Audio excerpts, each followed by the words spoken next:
Hello everyone, कैसे हैं आप? आपका आपके YouTube channel Digvijay commerce classes पर एक बार फिर से स्वागत है। हम आपके लिए अपने इस YouTube channel Digvijay commerce classes पर बीकॉम के सिलेबस के कंपलसरी सब्जेक्ट बिजनेस इकोनॉमिक्स की पूरी एक सीरीज लेके आ रहे हैं, जिसमें आपको एक तरफ से हर एक रूल क्लियरली एक्सप्लेन किया जाएगा। आप हमसे जुड़कर अपने कॉमर्स की पढ़ाई एक प्रॉपर वे में पूरी कर सकते हैं। जैसी पढ़ाई आप पाना चाहते हैं, यहाँ बिल्कुल वैसी ही पढ़ाई आपको अवेलेबल कराई जाती है। हम आपकी ज़रूरतों का विशेष ख्याल रखते हैं। हमें ये पता है कि एक स्टूडेंट अपने टीचर से क्या एक्सपेक्ट करता है। हम आपकी ज़रूरतें समझते हैं, इसीलिए हम आपके लिए पढ़ाई का वो नज़रिया, वो क्लासरूम पढ़ाई, वो ऑफलाइन पढ़ाई का अंदाज लेकर आते हैं जो आपके लिए सबसे सुपीरियर हुआ करती थी।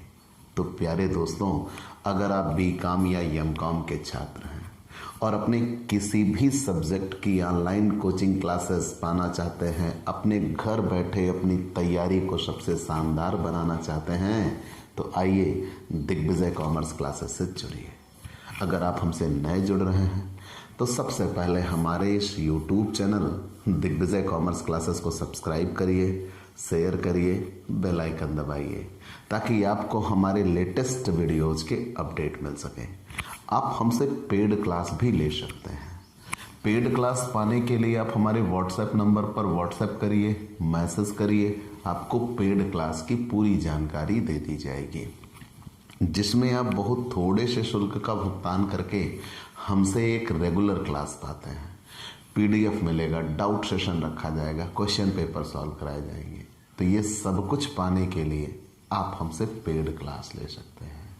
प्यारे दोस्तों, हमने अपनी पिछली क्लास में आपको मांग की मूल्य सापेक्षता या लोच, इलास्टिसिटी ऑफ डिमांड, मैंने आपको पिछली क्लास में मांग की मूल्य सापेक्षता या मांग की लोच को परिभाषित किया था।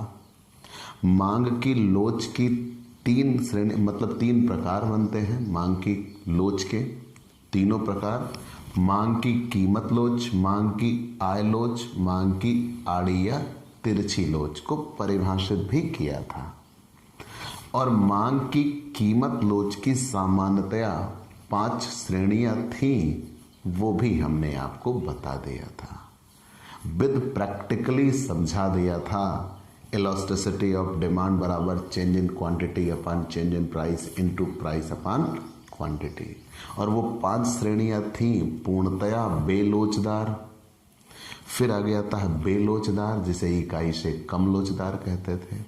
फिर लोचदार, जिसे इकाई के बराबर लोचदार कहते हैं।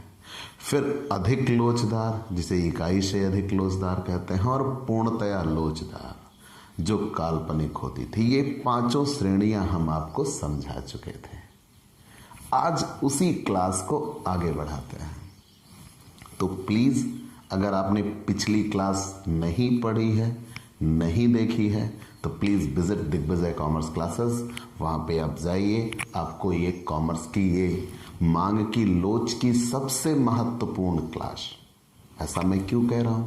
क्योंकि बिजनेस इकोनॉमिक्स बीकॉम का तो हिस्सा है ही, एमकॉम का भी हिस्सा है, BA इकोनॉमिक्स का भी हिस्सा है, और ऑल कॉम्पिटिटिव एग्जाम जिसमें कॉमर्स कहीं ना कहीं से इन्वॉल्व है, अगर वहां कॉमर्स इन्वॉल्व है तो वहां ये लेसन जरूर से जरूर आपको मिलेगा।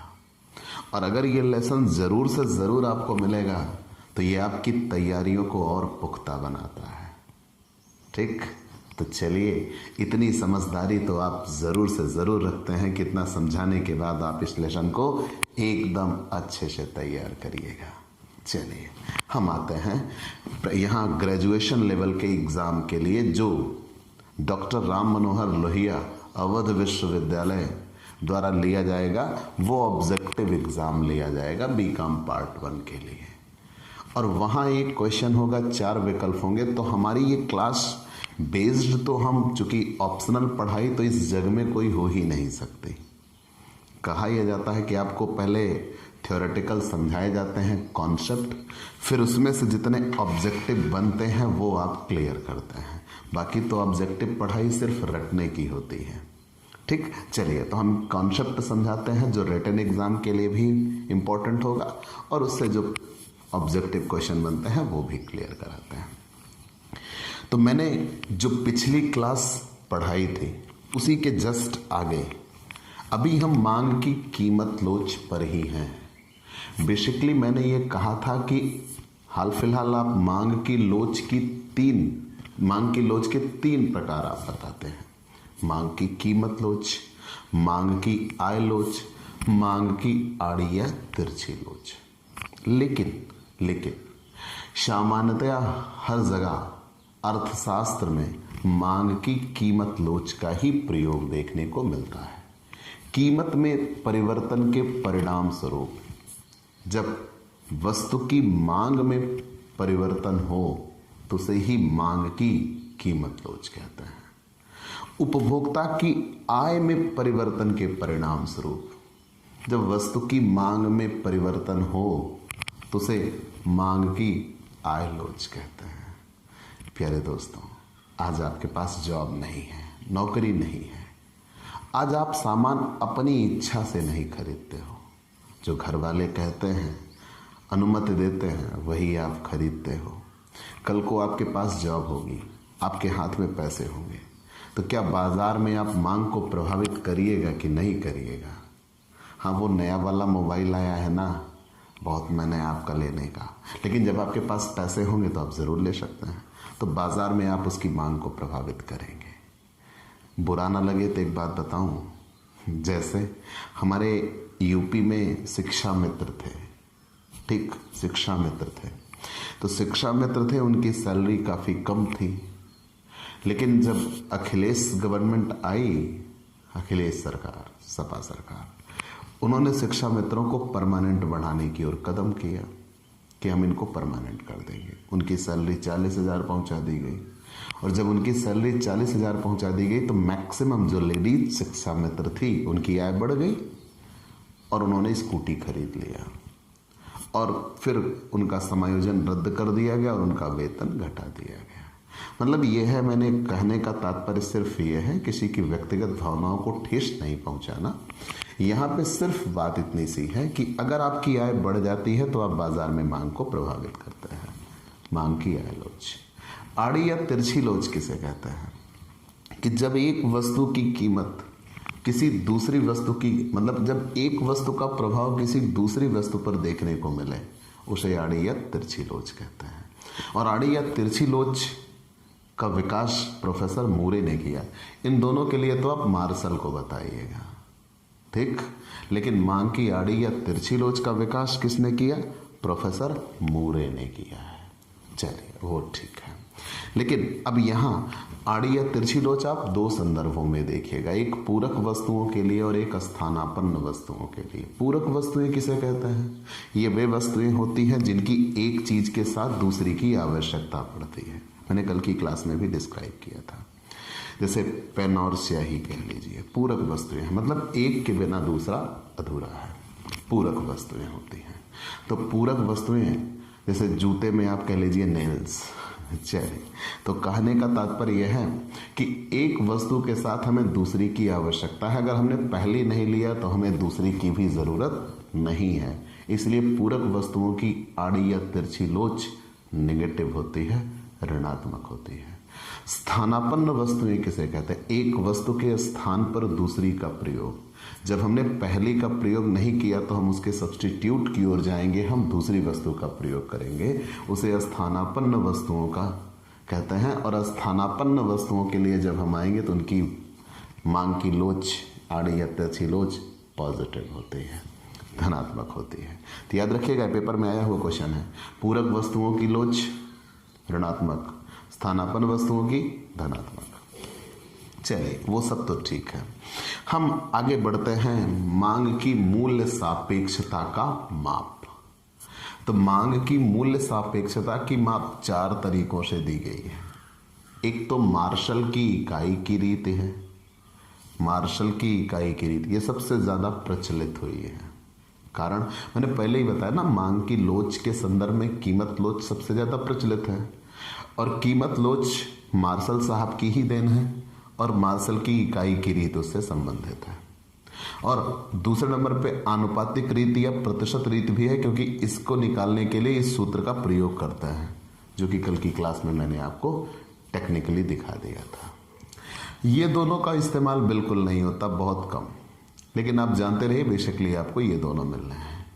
तो मांग की मूल्य सापेक्षता की माप, तो मांग की मूल्य सापेक्षता की माप मार्शल की इकाई की रीत एक, आनुपातिक रीत या प्रतिशत रीत दो, मांग की चाप लोच रीत तीन और मांग की बिंदु लोच अथवा रेखा गणितीय विधि चार। मतलब मांग की मूल्य सापेक्षता की माप करने की कितनी रीतियां आपको नजर आई? चार। तो मार्शल की इकाई की रीत पे आते हैं। मार्शल की इकाई की रीत याद रखिएगा, इस विधि के अनुसार किसी वस्तु के ऊपर मूल्य परिवर्तन के पहले कितना व्यय होता था और बाद में मूल्य परिवर्तन के बाद उस पर कितना व्यय होता है, इसका अध्ययन किया जाता है। ध्यान दीजिएगा, मतलब जब उस वस्तु के पहले हालात जो थे उस पर हम जितना व्यय करते थे मूल्य परिवर्तन के पहले, और मूल्य परिवर्तन हो जाने के बाद उस वस्तु पर हम कितना व्यय करते हैं, इसका अध्ययन किया जाता है। अब यहां ये तीन संदर्भों में इन्होंने निकाला है। याद रखिएगा मैंने क्या कहा, मार्शल की इकाई की रीत, इस रीत के अनुसार किसी वस्तु के ऊपर मूल्य परिवर्तन के पहले और बाद में व्यय की जाने वाली कुल राशि की तुलना की जाती है और यह पता लगाया जाता है कि कुल व्यय की राशि पहले से अधिक है अथवा पहले से कम या पहले के बराबर, और उसी के आधार पर इसमें मांग की मूल्य सापेक्षता की तीन श्रेणियां बन जाती हैं। तो मांग की मूल्य सापेक्षता इकाई के बराबर होती है, मांग की मूल्य सापेक्षता इकाई से अधिक होती है और मांग की मूल्य सापेक्षता इकाई से कम होती है। कैसे? मान लीजिए किसी वस्तु की कीमत 6 रुपए थी। अब ध्यान दीजिएगा मैंने क्या कहा, मार्शल की इकाई की रीति, मार्शल की इकाई की रीत में हम देखते हैं कि इस विधि के अनुसार किसी वस्तु में मूल्य परिवर्तन होने के पहले हम कितना व्यय कर रहे थे और मूल्य परिवर्तन होने के बाद हम कितना व्यय कर रहे हैं, ये मायने रखता है। तो मूल्य परिवर्तन होने के पहले हम कितना व्यय कर रहे थे और मूल्य परिवर्तन होने के बाद हम कितना व्यय करते हैं, इस विधि के अनुसार मार्शल की इकाई रीति बताई गई है। तो मार्शल की इकाई की रीति में पहले हमने ये जाना कि मान लीजिए यदि मूल्य में परिवर्तन के फलस्वरूप भी वस्तु के लिए किए जाने वाले कुल व्यय में ना तो कोई कमी हो और ना ही कोई वृद्धि हो, मतलब उस वस्तु के लिए जितना हम पहले व्यय कर रहे थे उतना हम अब भी व्यय कर रहे हैं, उस व्यय में हम ना तो कोई कमी ला रहे हैं और ना ही कोई वृद्धि ला रहे हैं, तो उसे मांग की मूल्य सापेक्षता इकाई के बराबर कहते हैं। कैसे? मान लीजिए किसी वस्तु की कीमत 6 रुपए थी तो हम 12 सामान खरीदते थे, तो टोटल व्यय उस पर हम कितना करते थे, 72। मान लीजिए उस वस्तु की कीमत 12 रुपए हो गई, अब हम केवल 6 सामान खरीदेंगे, तब भी टोटल एक्सपेंस कितना हुआ, 72। और मान लीजिए किसी वस्तु की कीमत 3 रुपए हो गई, उस वस्तु की कीमत, और अब हम 24 यूनिट खरीद रहे हैं, मतलब तभी भी हमने कितना खर्च किया, 72। मतलब हमारे द्वारा किया जाने वाला कुल व्यय नहीं बदल रहा है। जब हमारे द्वारा किया जाने वाला कुल खर्च नहीं बदल रहा है, चाहे मूल्य घटे और चाहे मूल्य बढ़े, तब उसे क्या कहा जाता है, मांग की मूल्य सापेक्षता इकाई के बराबर है। ठीक, चलिए हमने ये बता दिया। फिर आगे बढ़ते हैं, दूसरा उदाहरण देते हैं। मांग की मूल्य सापेक्षता इकाई से अधिक। मांग की मूल्य सापेक्षता इकाई से अधिक कब होगी? यदि किसी वस्तु पर किए गए कुल व्यय की राशि उसके मूल्य में कमी के साथ बढ़ जाती है। जैसे ही उसका मूल्य कम हो उस पर हमारे द्वारा किए जाने वाले व्यय बढ़ जाएं, और जैसे ही उसके मूल्य घट जाएं, मूल्य में वृद्धि हो जाती है।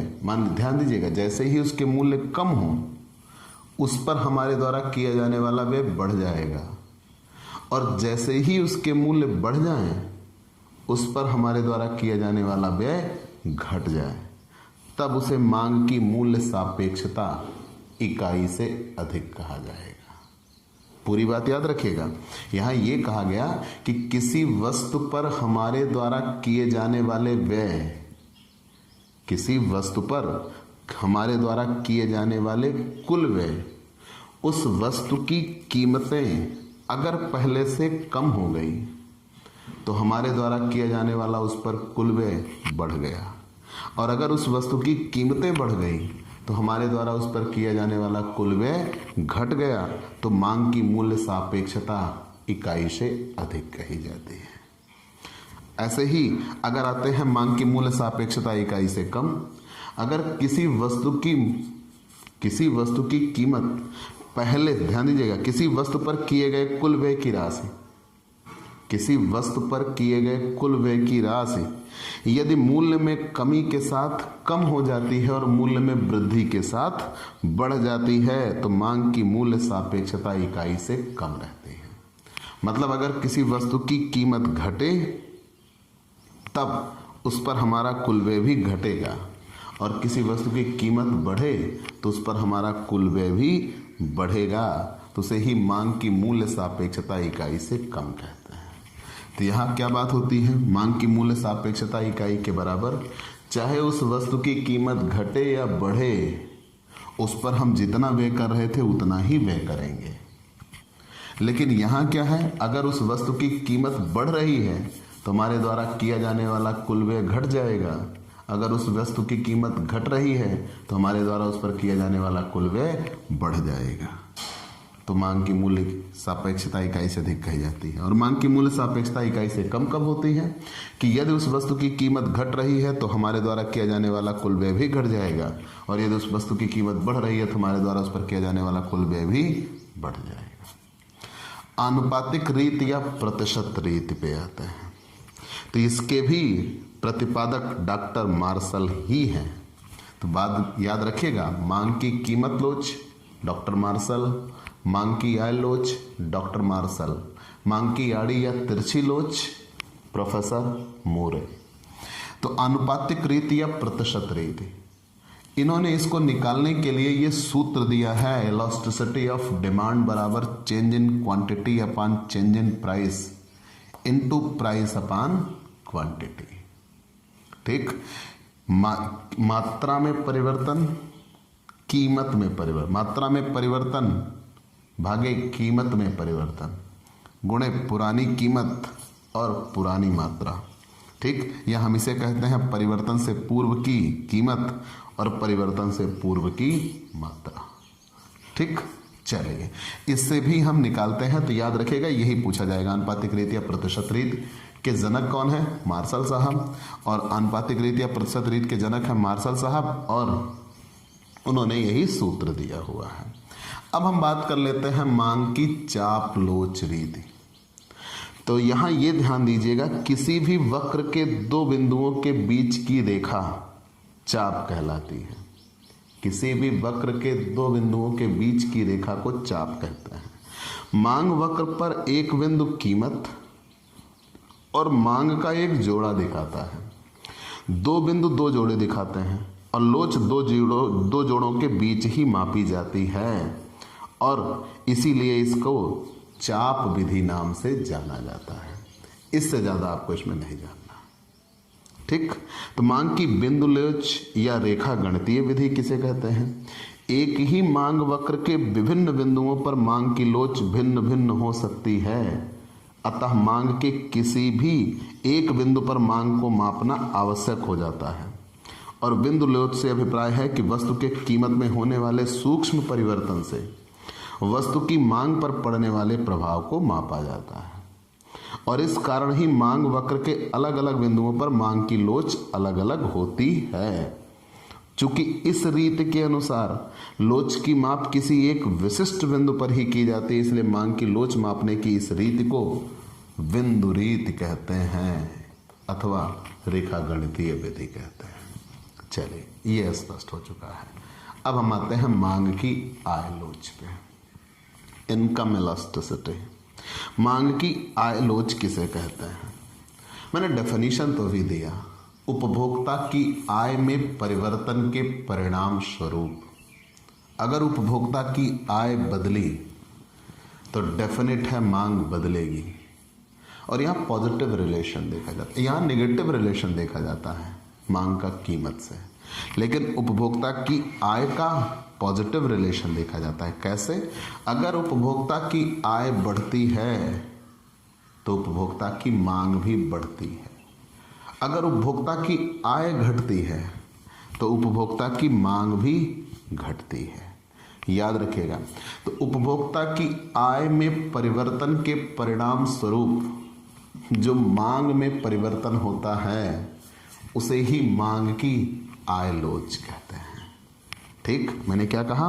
उपभोक्ता की मांग तत्वों के समान रहने पर, याद रखिएगा मैंने पहले ही कहा है, यहां सब कुछ अन्य बातें समान रहने पर ही होगा। मांग तत्वों के समान रहने पर उपभोक्ता की आय में परिवर्तन होने से वस्तु की मांग में परिवर्तन होता है। अगर उपभोक्ता की आय बढ़ती है तो वस्तु की मांग भी बढ़ती है, और उपभोक्ता की आय घटती है तो वस्तु की मांग भी घट जाती है। तो उपभोक्ता की आय के बढ़ने से मांग में किस अनुपात में परिवर्तन आता है, इसको मांग की आय सापेक्षता द्वारा ज्ञात किया जाता है, उसे ही मांग की आय लोच कहते हैं। और इसका सिंबल हम EY दिखाते हैं, और मांग की कीमत लोच का सिंबल हम ED दिखाते हैं, इलास्टिसिटी ऑफ डिमांड, और इसे कहते हैं इलास्टिसिटी ऑफ यील्ड। चलिए, ये हमने दिखा दिया, या इलास्टिसिटी ऑफ इनकम भी कहते हैं, EI। वॉटसन की डेफिनेशन है कैसी? मांग की आय लोच से अभिप्राय आय में होने वाले प्रतिशत परिवर्तन के परिणाम स्वरूप मांगी गई मात्रा में होने वाले प्रतिशत परिवर्तन के अनुपात से है। चलिए, हमने जान लिया। इसके लिए सूत्र क्या लगाते हैं? ये रहा सूत्र, मैंने नीचे लिखा है, इलास्टिसिटी ऑफ यील्ड बराबर change in quantity upon change in yield into yield upon quantity. Exactly इसके जैसा ही सूत्र होता है, जहां प्राइस था वहां पे क्या हो जाता है, यील्ड हो जाता है, कीमत के स्थान पर आय हो जाती है, बाकी वही सूत्र है। ठीक, याद रखिएगा, ये विशेष बातें मैंने कंपैरिजन करके इसीलिए आपको दिखाई है, क्योंकि ये फॉर्मूले पेपर में पूछे गए हैं। इलास्टिसिटी ऑफ यील्ड बराबर change in quantity upon change in yield into yield upon quantity. ठीक, चलिए, मांग की आय लोच की श्रेणियां। तो मांग की आय लोच की श्रेणियां भी कितनी दिखाई गई है? 5। मांग की आय लोच की श्रेणियां कितनी दिखाई गई हैं? 5। पहली, ऋणात्मक। अगर किसी व्यक्ति के पास आय नहीं है या कम है तो वो घटिया या निकृष्ट वस्तुएं खरीदता है, इंफीरियर गुड्स, गिफिन गुड्स। लेकिन जैसे ही उसकी आय बढ़ती है वो फिर बढ़िया वस्तुओं की ओर रुख करता है, तो घटिया वस्तुओं को छोड़ देता है। तो घटिया वस्तुओं का जो आय प्रभाव होता है वो ऋणात्मक होता है। ये पेपर में आया हुआ क्वेश्चन है, निकृष्ट वस्तुओं का। ठीक, एक श्रेणी स्पष्ट हो गई, उसे नेगेटिव कहा जाता है। याद रखिएगा, तो आय लोच की विभिन्न श्रेणियां, तो मैंने बताया आय लोच की विभिन्न श्रेणियों में कितनी श्रेणियां आप देखने जा रहे हैं? 5। तो जो घटिया वस्तुएं होती हैं उनकी आय प्रभाव क्या होता है? ऋणात्मक होता है, क्योंकि जैसे ही किसी वस्तु की किसी उपभोक्ता की आय बढ़ती है वो घटिया वस्तुओं का प्रयोग बंद कर देता है, बढ़िया वस्तुओं की ओर वो बढ़ चलता है। दूसरा, शून्य कब होती है? शून्य कब होती है? अगर यहां पे याद रखिएगा शून्य में कि आय में परिवर्तन होने पर भी अगर मांग में कोई परिवर्तन ना हो, आपकी आय बढ़ी लेकिन फिर भी आप जितनी मांग कर रहे थे उतनी अब भी मांग करते हो। यहां क्या था, आय बढ़ी तो आपने वो वस्तु खरीदना ही छोड़ दिया, तब उसे क्या कहा गया, निकृष्ट वस्तुओं के संदर्भ में यह देखने को मिलता है और इसे आय प्रभाव ऋणात्मक कहा गया। यहां क्या हुआ, आपकी आय चाहे बढ़े चाहे घटे, आय में परिवर्तन होने के बावजूद भी आप उस वस्तु की मांग में कोई परिवर्तन नहीं कर रहे हो, तो उसे ही क्या कहा जाता है, शून्य कहा जाता है। अनिवार्य वस्तुओं के संदर्भ में ये देखा जाता है। तीसरा, इकाई से कम, जैसे चीनी। तो यहां यह है कि आय में परिवर्तन होगी, किसी वस्तु की, व्यक्ति की उपभोग या उपभोक्ता की आय में परिवर्तन होगा और आय में परिवर्तन होने की तुलना में उसकी मांग प्रतिशत में कम परिवर्तन होगा। मांग में कम प्रतिशत में परिवर्तन होगा। आय जिस अनुपात में बदलेगी उससे कम अनुपात में मांग बदलेगी, तब उसे क्या कहते हैं, इकाई से कम कहते हैं। इकाई के बराबर किसे कहते हैं, ये चीनी के संदर्भ में देखा जाता है, ठीक है ना। इकाई से कम, इकाई के बराबर किसे कहेंगे, उपभोक्ता की जिस अनुपात में आय बदले उसी अनुपात में वस्तु की मांग भी बदले, तब उसे कहते हैं इकाई के बराबर कहते हैं। तो वस्तु की मांग में प्रतिशत परिवर्तन आय में प्रतिशत परिवर्तन के समान होता है, ये कपड़े में देखा जाता है। और अगर उपभोक्ता की आय बदले, जितनी आय बदले उससे अधिक, ध्यान दीजिएगा, जितनी आय बदले उससे अधिक प्रतिशत में मांग बदले, तब उसे ही क्या कहते हैं, इकाई से अधिक। और ये किसके संदर्भ में देखा जाता है, विलासिता की वस्तुओं के संदर्भ में देखा जाता है। तो विलासिता की वस्तुओं का आय प्रभाव क्या होता है, इकाई से अधिक। अनिवार्य वस्तुओं का आय प्रभाव क्या होता है, 0। और निकृष्ट वस्तुओं का आय प्रभाव क्या होता है, नेगेटिव। ये 3 बहुत बड़े वाले क्वेश्चन, ठीक, याद रखिएगा। चलिए, ये चीजें तो हमने जान लिया। अब आते हैं हम मांग की आड़ी या तिरछी लोच। आप इसका स्क्रीनशॉट रख लीजिए, ठीक। ये चीज जरूर याद रखिएगा, इलास्टिसिटी ऑफ डिमांड बराबर change in quantity upon change in yield into yield upon quantity, ठीक है। ये आय लोच का है और ये कीमत लोच का है।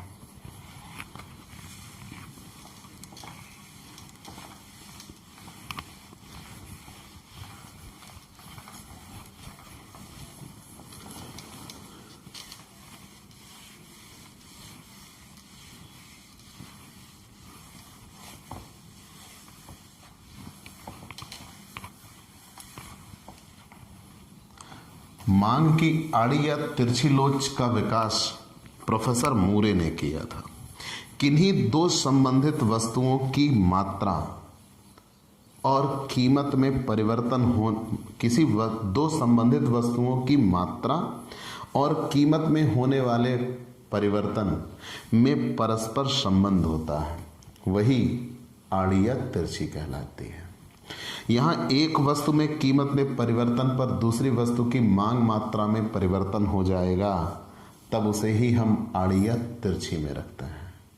और इस संकल्पना का विकास प्रोफेसर मूरे ने किया था।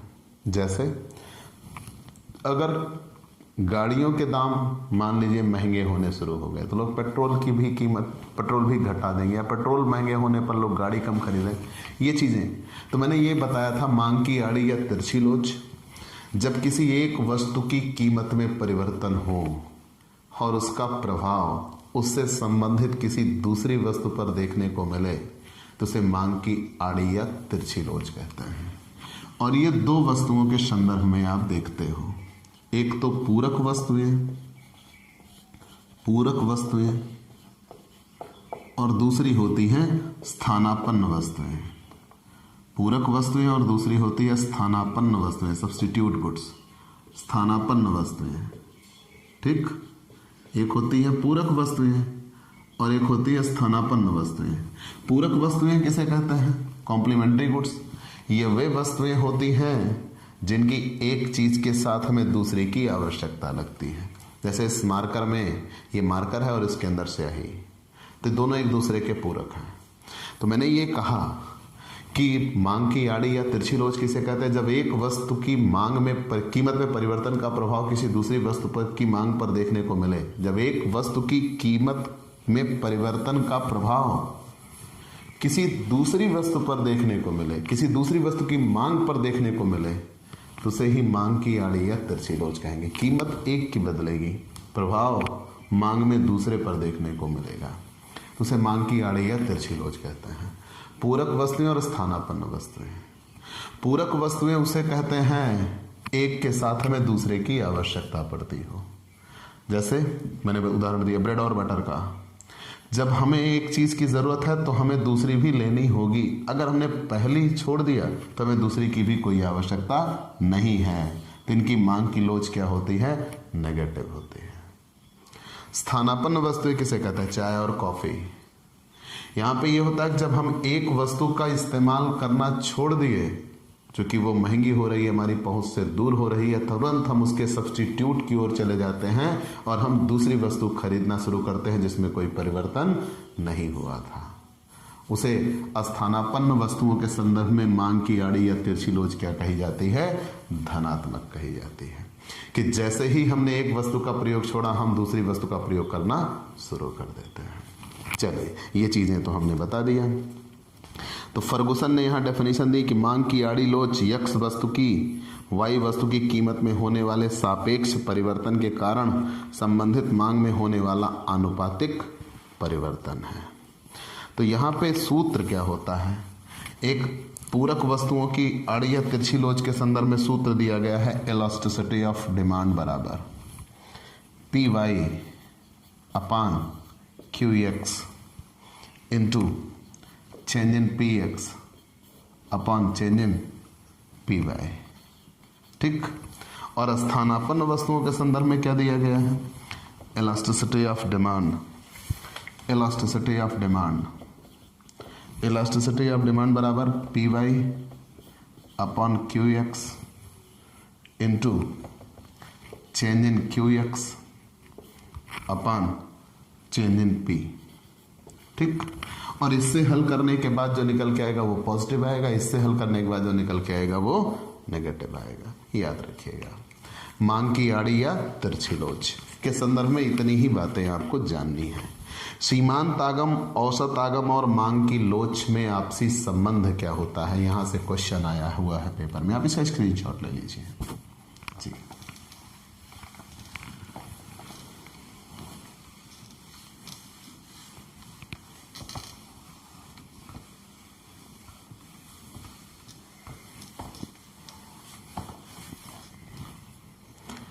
सीमांत आगम, औसत आगम और मांग की लोच। सीमांत आगम, औसत आगम, सीमांत आगम, औसत आगम तथा मांग की लोच, तथा मांग की लोच में संबंध, मांग की लोच में संबंध। तो यहां आपको क्या मिला? सीमांत आगम, औसत आगम तथा मांग की लोच में संबंध। तो यहां ई बराबर ए आर, ई बराबर A R upon A R minus M R, ये सूत्र है। याद रखिएगा, सीमांत आगम, औसत आगम और मांग की लोच में संबंध। तो ई बराबर ये इलास्टिसिटी को कहा गया, मांग की लोच बराबर औसत आगम बटे औसत आगम माइनस सीमांत आगम। याद रखिएगा, इनमें निम्न ये चीजें आपको देखने को मिल जाएगा। और यहां इसको और भी संदर्भों में दिखाया गया है। ए आर बराबर ऐसे भी दिखाया जा सकता है, ए आर बराबर एम आर और ई अपान ई माइनस वन।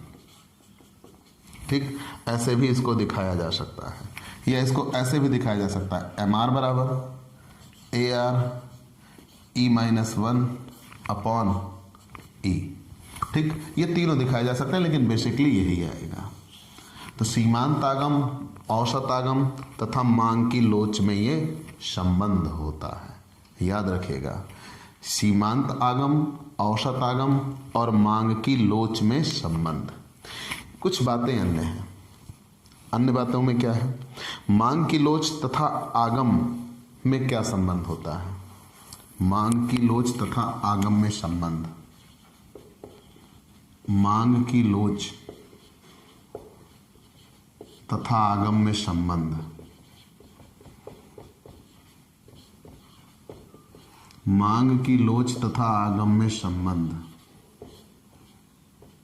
तो मांग की लोच तथा आगम में संबंध, तो पहली चीज तो मांग की लोच, और जब मांग की लोच पूर्णतया लोचदार हो, याद रखिएगा, जब मांग की लोच पूर्णतया लोचदार हो, मांग की लोच तथा आगम में संबंध, तो यहां हम एक दिखाते हैं मांग की लोच। मांग की लोच, मांग की लोच तथा आगम में संबंध, तो सीमांत आगम क्या होगी? सीमांत आगम क्या होगा? ठीक। और सीमांत आगम वक्र की स्थिति क्या होगी? सीमांत आगम वक्र की स्थिति क्या होगी?